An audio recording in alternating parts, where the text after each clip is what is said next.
Bienvenidos a un nuevo programa de Tiempos Cimarrones. Estábamos hablando en el programa anterior del Congreso de Abril y de cómo se va a ir perfilando, no muy lentamente, pero sí de una manera bastante sutil, este pensamiento federal, este proyecto geopolítico de José Artigas, que aún no se ha manifestado en toda su dimensión, pero sí estas ideas fundantes que van a simbolizar un verdadero parteaguas en lo que había sido hasta entonces y lo que seguirá siendo por mucho tiempo la concepción política, la concepción ideológica acerca de los pueblos. Este peculiar, ¿verdad?, concepto de la soberanía, que también es consustancial al pensamiento artiguista, por lo cual a veces me preguntan si cualquiera se puede llamar artiguista a sí mismo, si cualquiera se puede arrogar el título de decir yo soy artiguista, yo persigo el artiguismo. Bien, yo creo que ahí es donde más que nunca tenemos que acudir a las bases del artiguismo para poder decir, bueno, con cierto margen de certeza, que alguien se está aproximando en algún sentido, en algún grado, en alguna escala de medición a lo que fue el artiguismo, o por el contrario lo está utilizando como mera manipulación retórica y por ende se está alejando del artiguismo. Para poder hacer todo eso, lo que debemos hacer como medida de sentido común es analizar cuáles son las ideas fundantes de José Artigas. Y una de las ideas fundantes de José Artigas es este peculiar concepto de la soberanía de los pueblos, este peculiar concepto del soberano. Peculiar en el sentido de que es radical, no admite bemoles ni medias tintas. Además, el concepto de autonomía, pero me voy sobre todo al del soberano nuevamente, porque obviamente que si pensamos que la soberanía reside en el pueblo, en la nación, y que el pueblo es el soberano, no hay posibilidad alguna de implementar un gobierno autoritario, sea cual sea. Parece como que el autoritarismo se da de patadas con esta concepción democrática, con esta concepción soberana. Por lo tanto, me parece que ese debería ser tal vez, no sé, la primera piedra de toque. Vieron que se dice que se puede medir la felicidad. Qué interesante, ¿no? Y hace tiempo que se viene midiendo la felicidad. No sé desde cuándo, pero desde el 2017 seguro. Hay una especie de medición llevada adelante por la ONU y por algún otro organismo. Bueno, sería hora de ponernos a medir a los supuestos artiguistas de este mundo. Volviendo entonces a la Asamblea General de Buenos Aires, que se reúnen en unos momentos bastante peliagudos desde el punto de vista internacional. No hay que olvidarse de que en 1814, 1815 sobre todo, ¿no? Pero ya desde antes se venía dando una especie de movida antinapoleónica y también restauradora, es decir, la famosa Restauración de 1815, que pretendía retrotraer, ¿no?, el estado de cosas de Europa a antes de Napoleón, una idea muy loca, porque no se puede echar atrás el tiempo y todo lo que ha seguido sucediendo en el tiempo, pero en particular lo que pretendía era restaurar a las monarquías, ¿no?, a las monarquías, sobre todo las monarquías absolutas, o que pretendían ser monarquías absolutas, a despecho de los profundos movimientos constitucionales que ya empezaban a aparecer en Europa. Entonces, si bien la Asamblea General Constituyente arrancó con ganas, con energía, y reclamó la declaración de independencia, después esa misma declaración de independencia fue quedando frenada. Y fue quedando frenada por la inquietud que producía en América Latina y en Inglaterra el fenómeno de la restauración. Porque Fernando VII agarra viento en la camiseta, como decimos, y dice, no, momentito, yo también quiero restaurarme en la plenitud de mi poder, desde antes de que el odioso Napoleón invadiera mi país. Y prometo, dijo Fernando VII, que voy a castigar a todos esos montoneros, insurrectos de las colonias. Inglaterra, que veía la cosa, y que creo yo que Inglaterra, con esa sagacidad que siempre la caracterizó, no creía que Fernando VII pudiera hacer semejante cosa, pero aún así sugirió calmar las aguas y entonces se frenó la declaración de independencia de la Asamblea General. Pero lo importante es que los diputados, ¿no?, concurren en definitiva y vamos a ver qué suerte tienen. Acá es donde, por supuesto, ya les adelanto que fueron rechazados, ustedes deben saberlo, muchos de ustedes deben saber que esos 2 diputados que al final iban a aceptar fueron rechazados. Esos 2 no fueron rechazados los 4 restantes. Y de los 2 que iban, uno nunca llegó a ir, que fue Dámaso Antonio Larrañaga, que delegó su cargo, digamos, en García de Zúñiga, que tampoco concurrió nunca. O sea que todo eso quedó bastante por el camino. ¿Qué es lo que conservamos de semejante movida política, digamos? Lo que conservamos es ese esplendoroso texto de las instrucciones del año 13. Pero además conservamos insumos para seguir analizando el concepto de soberanía. Que en ese sentido los 2 grandes filósofos que andaban en la vuelta, digamos, en América, eran Locke, que tuvo una influencia arrolladora en América del Norte, y entre nosotros Rousseau. Son, bueno, los 2 grandes filósofos que en definitiva van a hablar de soberanía, pero también hay que decir que no es lo mismo soberanía que independencia. Son 2 cosas distintas. Sin embargo, cabe preguntarse, ¿a qué se refería la Asamblea General de Buenos Aires cuando hablaba de soberanía? En principio parecería que estuviera de acuerdo con Artigas. ¿Por qué peleaban tanto entonces? Porque no estaban de acuerdo. Había 2 ideas de soberanía en efecto. Una era la que defendían ellos, que era la nación en su conjunto. La nación como un gran cuerpo. A esa altura era un cuerpo monstruoso la nación, ¿no? Abarcaba todo lo que había sido el virreinato del Río de la Plata, prácticamente todo. Y por otro lado, la concepción que maneja Artigas y que va a manejar también la provincia oriental. Es decir, que no.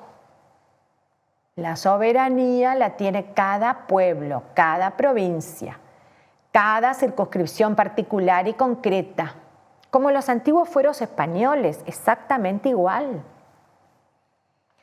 Y esas 2 formas distintas de concebir a la soberanía resultan al final en 2 formas distintas de concebir la nación, la patria y el poder. Fíjense el juramento de la Asamblea. Vamos a ver si podemos mostrar alguna imagen aquí.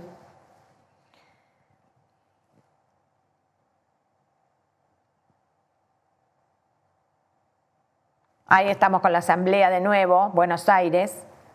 El juramento de la Asamblea decía: prometen a la patria desempeñar fiel exactamente los deberes del sublime cargo, promoviendo los derechos de la causa del país al bien y felicidad común de América. Eso era lo que prometían, la patria y la felicidad común de América. Pero se trataba de un concepto unitario, no de un concepto federal. Por otra parte, la Asamblea, más todo lo que dijimos, todo lo que estaba pasando en Europa, el problema con los diputados orientales y un largo etcétera, la Asamblea al final quedó en agua de borrajas. Esa es la verdad. Igual hizo unas cuantas realizaciones importantes que ya analizamos en un programa anterior. Acá quiero hablar de una figura bastante olvidada de nuestra historia, que Felipe Cardoso, uno de aquellos diputados que resultaron electos en el Congreso de Tres Cruces. Todo un personaje, Felipe Cardoso, que en su propia vida encierra la alegoría de lo que estaba sucediendo.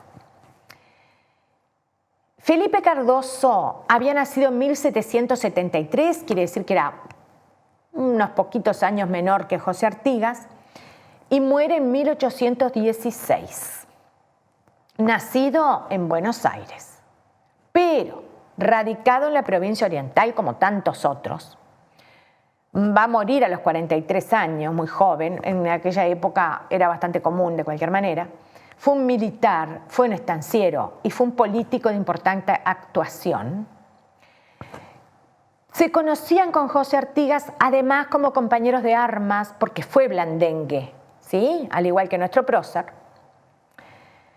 Y entusiasta defensor de la Revolución de Mayo, estuvo del lado de Mariano Moreno. No todos estaban del lado de Mariano Moreno. Hubo muchos, hubo una tendencia importante dentro de la Junta de Mayo, que era, bueno, de un ala conservadora, un ala que defendía solamente los intereses de la oligarquía porteña. No tenía la menor inquietud social. Esa rama fue la que primó en la Junta Revolucionaria, sobre todo al morir Moreno. Si Moreno no hubiera muerto en alta mar, bueno, tal vez distintas, otras habrían sido las circunstancias. Pero dejó adeptos, dejó seguidores, entre ellos Felipe Cardoso, quien en 1812 se plegó a la Revolución Oriental. Pero nosotros nos vamos a encontrar con un juicio que se le hace a Cardoso. Por esos momentos, por otra parte, ¿no?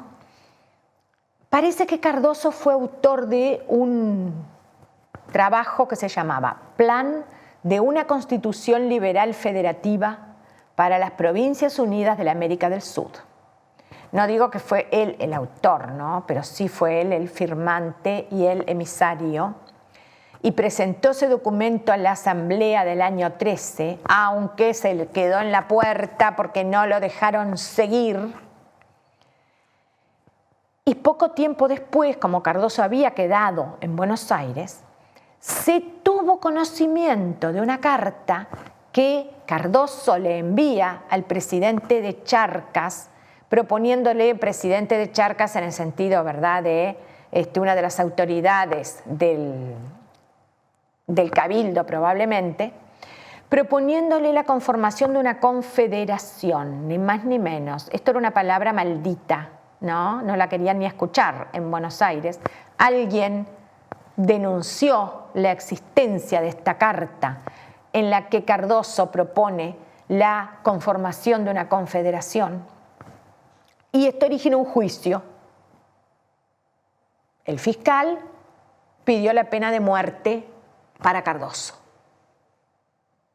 Esto ya creo que solo esto evidencia la magnitud del enfrentamiento ideológico.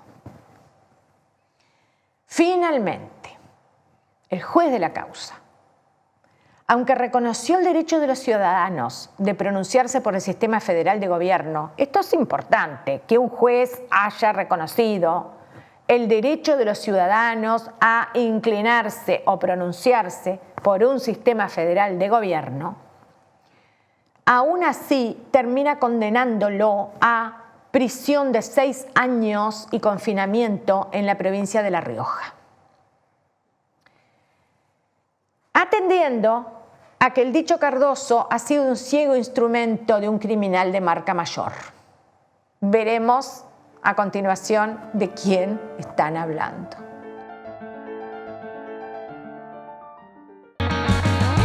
Las variedades que trajimos son esta, que es la Emerald, la que tenemos aquí. Tenemos una variedad que se llama Legacy, siempre pensando en poder escalonar la producción, ¿no? El tomate tiene que ser con gusto, por eso lo hago en esta época. Es el tomate de estación, porque ese tomate de plástico que sale en julio no tiene sabor a nada. Y acá se trata de sabor.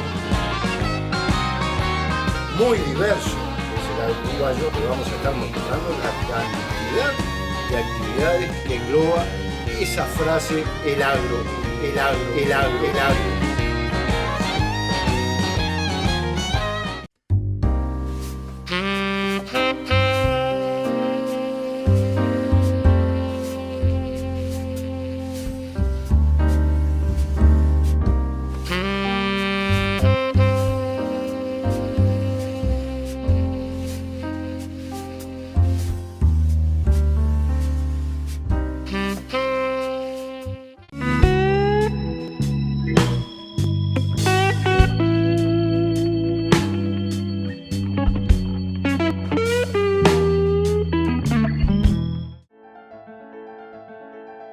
Volvemos entonces a Felipe Cardoso, quien, por haber escrito esta carta proponiendo el sistema de confederación, terminó condenado a una prisión de 6 años en La Rioja, pero el juez hizo constar en la sentencia que conmutaba la pena de muerte por esa prisión, atendiendo a que el dicho Cardoso ha sido un ciego instrumento de que se ha valido el verdadero autor de esta criminal correspondencia. ¿Quién sería el autor de la criminal correspondencia? Por supuesto, nuestro José Artigas, que hacía rato estaba en la mira de las autoridades porteñas. Pero en 1814, Artigas obtuvo del director supremo de las Provincias Unidas, que era en ese momento Gervasio Antonio de Posadas, la liberación de Felipe Cardoso, quien muere 2 años después. Esta anécdota, digamos, histórica, valga para ejemplificar cómo estaban los ánimos en ese momento, cómo se daba la incapacidad de negociación y de diálogo, cómo se entronizaba esta actitud a todas luces autoritaria y cuasi dictatorial de un gobierno aposentado en Buenos Aires que pretendía gobernar los hilos de todo ese territorio y ser obedecido, bueno, ciegamente, al punto de querer condenar a muerte a una persona por sus ideas. Esto mismo va a seguir ocurriendo en el futuro cercano. Pensemos en la Argentina de Juan Manuel de Rosas, pensemos en todos esos años que estuvo Rosas en el poder, especialmente en los años en que fue más cruenta su dictadura, su gobierno personalista. No, bueno, hay quienes le llaman dictador y quienes dicen que no, que fue el gobernador. Sin embargo, un gobernador con un poder omnímodo, patriarcal, autoritario, que para aceptar ser, justamente ejercer ese cargo, puso la condición de que de él tenía que depender el poder supremo. Es decir, bueno, él tenía que ser en definitiva la última autoridad en lo que sería el poder ejecutivo, el poder legislativo e incluso el poder judicial. Bueno, queda claro que la idea de soberanía tuvo enormes dificultades para cuajar en el Río de la Plata, en especial en Argentina. Y nos preguntamos si alguna vez cuajó lo suficiente esa idea de soberanía, incluso hasta el día de hoy, aunque sería una buena pregunta para analizar en otro contexto. Pero volviendo al Congreso de Tres Cruces, se habían puesto, porque acá tenemos que irnos de la mano, ¿verdad?, a las instrucciones del año 13. Se habían puesto algunas condiciones para el reconocimiento a la Asamblea. Y una de esas condiciones, que no es, estos requisitos de reconocimiento no son las instrucciones del año 13, sino que son un paso previo. Uno de esos requisitos era el reconocimiento de la Confederación Ofensiva y Defensiva de la Banda Oriental, con el resto de las Provincias Unidas, en pie de igualdad y en plena libertad. obviamente, si estuvieron por condenar a muerte a Cardoso por hablar de confederación, ¿qué no harían con las instrucciones del año 13? Entonces vamos a pasar a verlas. Primero que nada vamos a mirar acá. Bueno, esta imagen es muy interesante.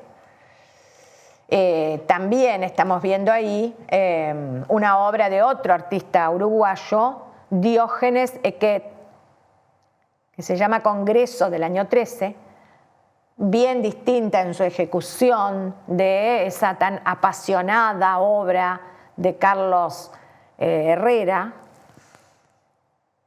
Esta es distinta, esta es, si se quiere, más serena, más arreglada a lo que sería la probable realidad de la escena, pero le falta la pasión.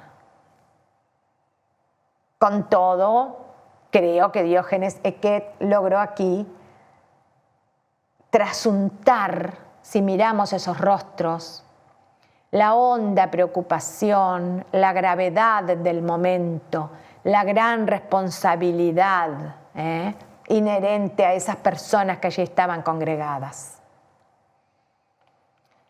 Y luego, además de esta lámina, bueno, este es Mariano Moreno, del cual tanto hablamos, que dejó su huella a pesar de su prematura muerte y que vamos a volver a esa huella, en parte a través de las instrucciones del año 13. Este es Dámaso Antonio Larrañaga, que, como acabamos de decir, nunca se llegó a integrar a la Asamblea General de Buenos Aires. Y acá estamos con el texto, un texto muy, pero muy importante, porque también quiero mencionar que hubo varias copias de las instrucciones. Y bien, la firma es de Artigas y se ve claramente. La letra podría ser de Miguel Barreiro, que fue uno de sus dos secretarios, ¿sí? Bueno, pensemos entonces en esta copia en particular que estoy mostrando, y el texto completo, el título completo era Instrucciones que se dieron a los representantes del pueblo oriental para el desempeño de su encargo en la Asamblea Constituyente fijada en la ciudad de Buenos Aires, que constaba de 20 artículos.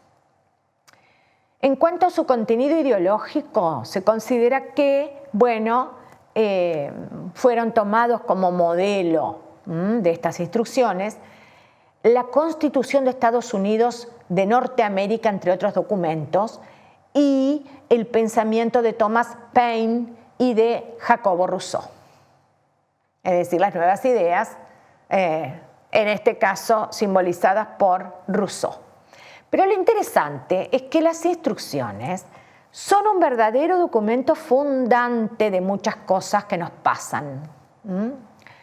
Son un documento fundante de nuestra identidad como orientales, que ya había empezado a formarse durante el Éxodo o incluso, ¿por qué no?, durante las dos primeras asambleas, la de la Panadería de Vidal y la Quinta de la Paraguaya,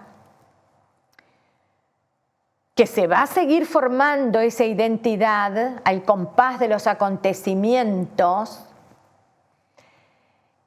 Y además creo que es un reflejo de nuestra soberanía, de nuestra nación, de nuestro sentido o nuestra manera de ver el mundo, de ver lo que somos y de ver si es que tenemos o no tenemos algún derecho, alguna garantía y algún poder para decir que verdaderamente somos el soberano. Todo eso y más se refleja en las instrucciones del año 13. Aun cuando, como ya había adelantado, estas instrucciones permanecen en las sombras durante muchísimo tiempo y además hay muchas versiones que nos pueden incluso llegar a confundir. Pero en general, la historiografía ha priorizado el estudio de esta que estamos viendo aquí. 13 de abril de 1813. Artigas a su vez va a enviar una copia al Paraguay, acompañando a esa copia.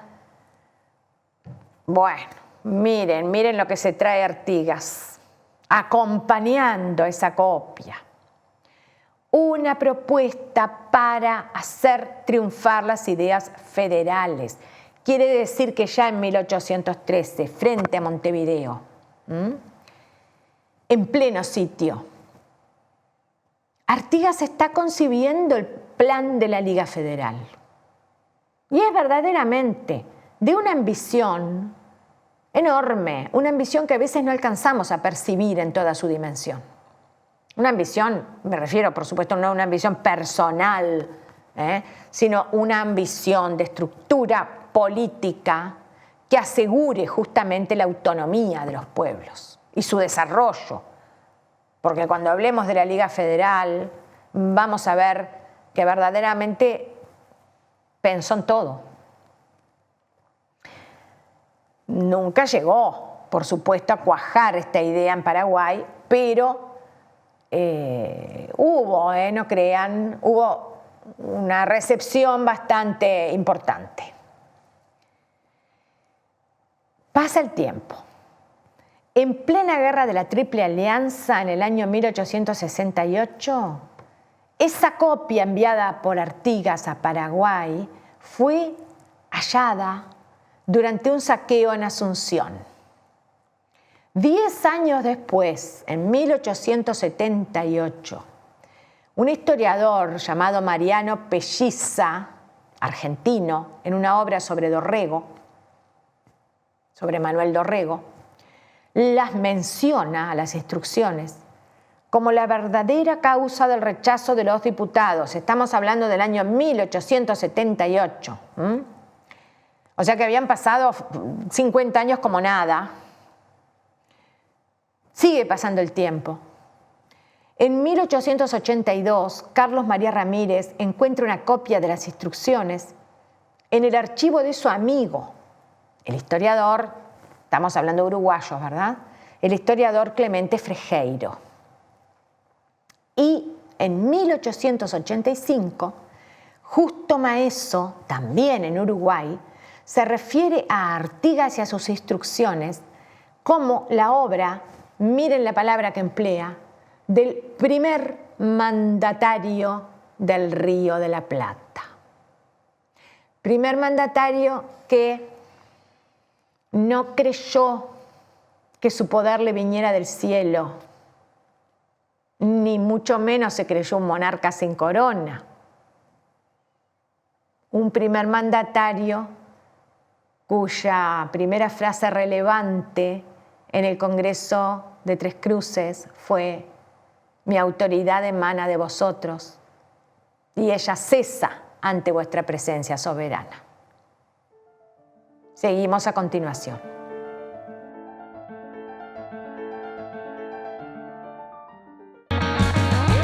Las variedades que trajimos son esta, que es la Emerald, la que tenemos aquí. Tenemos una variedad que se llama Legacy, siempre pensando en poder escalonar la producción, ¿no? El tomate tiene que ser con gusto, por eso lo hago en esta época. Es el tomate de estación, porque ese tomate de plástico que sale en julio no tiene sabor a nada. Y acá se trata de sabor. Muy diverso es el uruguayo que vamos a estar mostrando la cantidad de actividades que engloba esa frase el agro, el agro, el agro, el agro.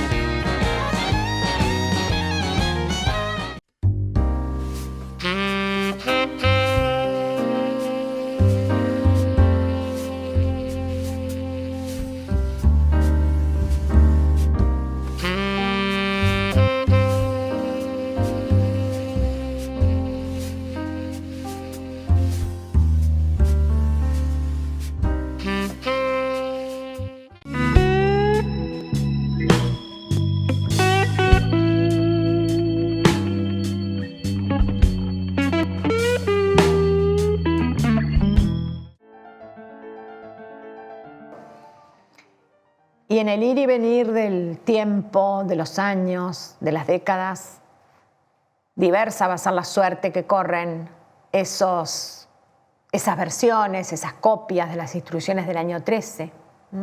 Ya vimos cómo en nuestro país aparecen en 2 oportunidades menciones por parte de nuestros historiadores, pero vamos a tener que llegar a uno de nuestros grandes historiadores también, que va a ser Héctor Miranda, quien en 1913 les da a las instrucciones el espaldarazo de una exhaustiva interpretación histórica.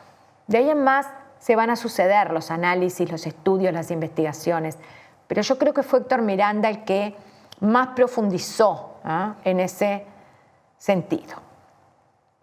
Y a partir de esa interpretación, según acota José Pedro Barrán, se va a reestructurar todo el enfoque, todo el análisis del proceso revolucionario. O sea que la obra, las instrucciones del año 13 de Héctor Miranda, obraron como un verdadero mojón, como un verdadero puntal, a partir del cual comenzamos a desplegar nuevas miradas, nuevas interpretaciones, sobre todo nuevas preguntas sobre lo que habíamos sido hasta ese momento, sobre lo que en definitiva nos aconteció como orientales. Y ahí es donde entonces empiezan a aparecer los grandes conceptos que emanan de las instrucciones, que son sobre todo los siguientes: independencia, libertad republicana, unión confederal y reconocimiento de la soberanía particular de los pueblos. Esa tiene que ser la base de la legitimidad del orden político para Artigas. Vamos a ver otra imagen. Bueno, nos quedamos ahí de nuevo. De ahí es donde va a surgir en definitiva, donde se va a gestar este movimiento de plasmación ideológica. Mirando ahí a Artigas de pie, representado por Equet, nos preguntamos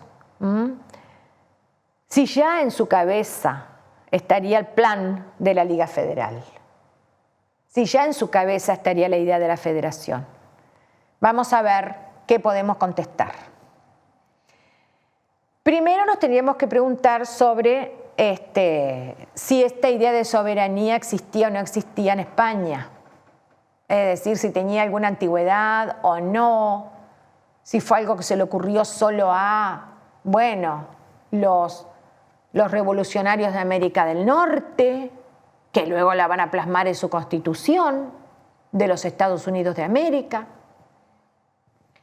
Y vamos a ver cómo en realidad este concepto ya no de federación, pero sí de soberanía, es muy viejo.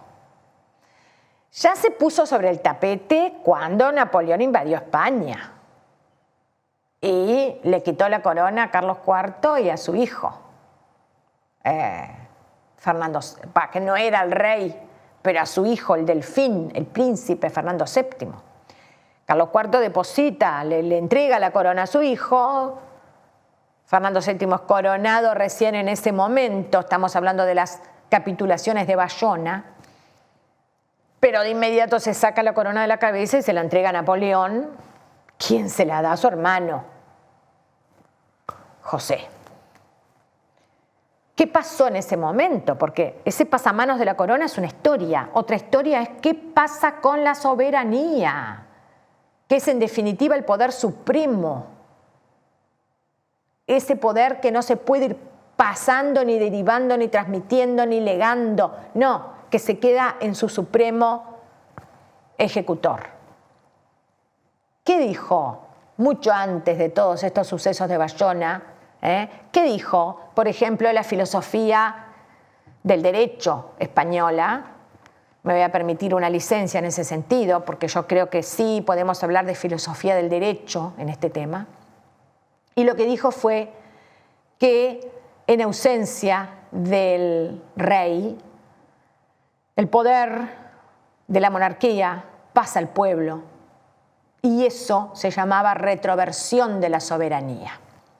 Quiere decir que ya existía entre los propios españoles.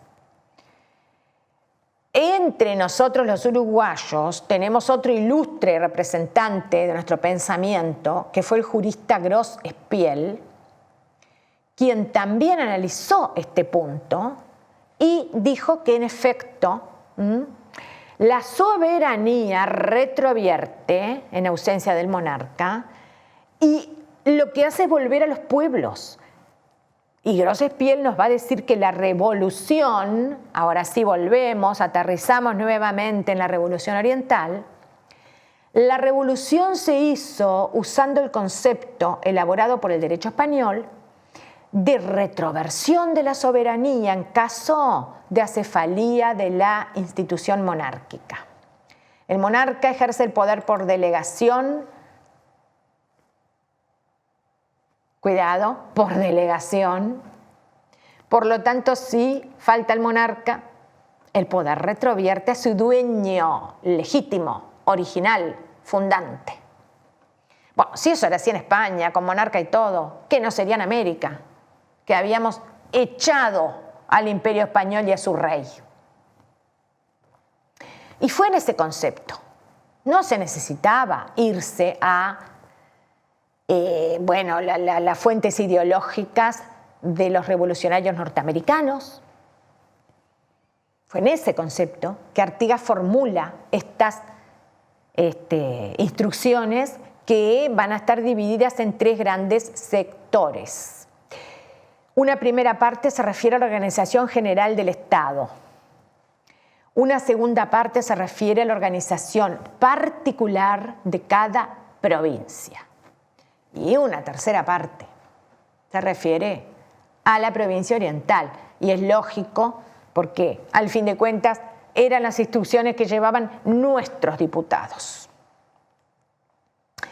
Todas estas partes, digamos, tienen a su vez tres ideas fundamentales. Estamos todos con el 3, ¿vieron? 1813, 13 de abril, tres ideas fundantes, tres conceptos rectores, que son independencia, concebida como la separación nacional de todas las provincias, ¿no?, respecto al viejo virreinato español; república, en oposición a las teorías monárquicas sostenidas por los propios dirigentes revolucionarios porteños, no voy a decir que por todos, pero sí por muchos; y federalismo, la gran mala palabra del momento. Había muchas malas palabras en ese momento.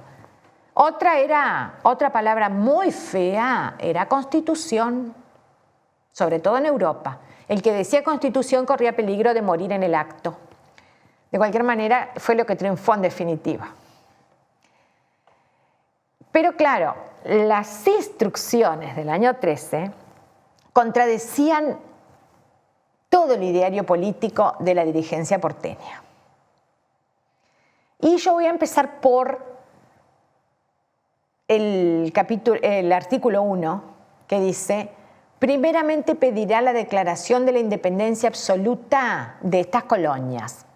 Muy bien, perfecto, podíamos estar de acuerdo, porque la Asamblea también pedía la independencia. Pero ya se complica. Artículo 2. No admitirá otro sistema que el de confederación. Artículo 3. Este es muy importante. Promoverá la libertad civil y religiosa en toda su extensión imaginable. Hay mucha gente que dice que Artigas era cristiano, que era religioso, que era practicante. Sí, bueno, sí, ¿por qué no? Pero además venía de esa fuente cultural, ¿verdad? Como venimos todos en última instancia, de esa civilización occidental y cristiana. Sus padres y sus abuelos, sobre todo sus abuelos, fueron devotos practicantes de la religión católica. Pertenecían a la cofradía es decir, a la, digamos así, a la organización civil de los franciscanos. Se hicieron enterrar todos con un hábito franciscano, que se consideraba santo. Artigas también, sabemos que, sobre todo en Paraguay, parece que pronunciaba algunas frases propias de los cristianos, como Dios se lo pague, así lo dicen algunos cronistas o algunas fuentes, y pidió, por supuesto, el sacramento, ¿verdad? El sacramento del santo viático a la hora de su muerte, pero es bastante natural y obvio. Sin embargo, Artigas jamás mezcló la religión con la política, ni con su proyecto político, ni con su proyecto social, ni con el reglamento de tierras, ni con ninguna otra dimensión de su ideario. Esto es muy importante recalcarlo, porque además de todo lo que hemos dicho y de todo lo que podemos estudiar de José Artigas, tenemos esta frase de las instrucciones: promoverá la libertad civil y religiosa en toda su extensión imaginable. Bueno, toda su extensión imaginable es una frase abierta que no se termina jamás, ni hoy ni dentro de 100 años. La historia construye realidad. Soy Marcia Collazo Ibáñez y esto es Tiempos Cimarrones. Nos vemos en el próximo programa.